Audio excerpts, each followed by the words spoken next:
ka ardhur momenti që ne të ringrem aviacionin luftarak dhe qeveria Rama në fakt ka vizuar disa qëllime. Objektivat janë të tre fishta dhe pikë së pari fillojmë me kapitalin njerëzor dhe me shkollimin. Pak orë më parë në mbledhjen e qeverisë u ndërmorën disa hapa në këtë drejtim dhe për pak ditë do kem kënaqësinë që t'ju ftoj përsëri në një aktivitet që do i vendosi vullën në fakt të rithemelimit të shkollës aviacion.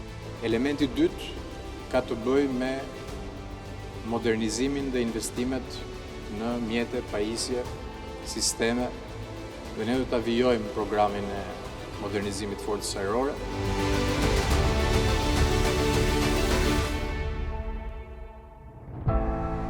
Ne do vijojmë padyshim të gjitha të përpjekje që kjo qeveri ka ndërmarrë për sa i përket trajtimit financiar, kushteve të punës dhe benefiteve që statusi ushtarakut jep edhe për familjet e ushtarakut.